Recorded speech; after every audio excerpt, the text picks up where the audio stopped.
3. Bilan mo ako ng ano doon.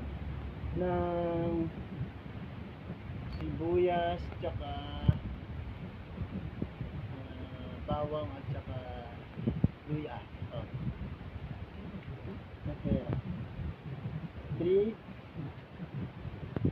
Kasuyo, bibig-bibig. Kaya naman natin doon. Hindi na, mamaya na yung paglalaro mo, ha?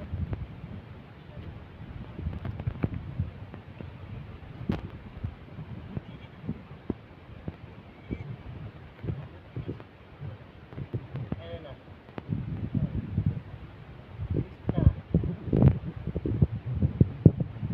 Ayan na. Ay, naku, ang ingay naman ni Nanga. Ay, mama, sige na nga, kukunin ko na yung pera. Naka na nga! Go. Mama, dito na yung pinapabili mo.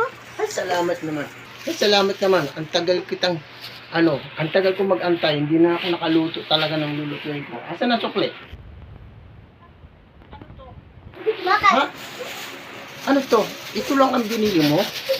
Sibuyas, tapos bawang at luya, tapos ito ang sukli? 1,000 ang binili.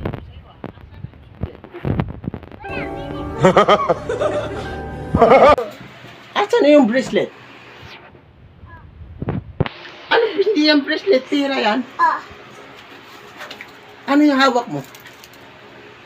pambili ko nga ng bracelet, diba? Ay naku, Oh, sa'yo na yan. ba't pambili ng bracelet? Naka na yan. Ikaw na bata ka.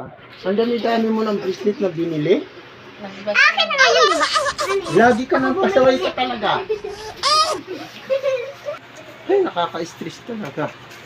Binili niya sibuyas, tsaka bawang, tapos yung sukli. Ito na lang natira. Ay, naku.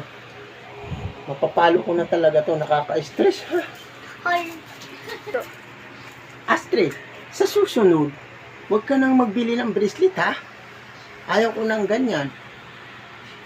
Alam mo ba, kung gano'ng kahirap maghanap ng pera, tapos ibibili mo na muna sa mga walang kwentang bagay na yan. Alam mo bang mali yan? Astrid, Tama yan.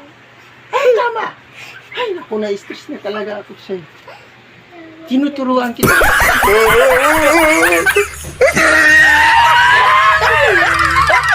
Ay, talagang bata ka, pasaway. Ha? Sa susunod, huwag mo na ulitin yung pag-uugali mo, ha? Hindi kita tinuruan ng ganyan, hindi kita pinalaki.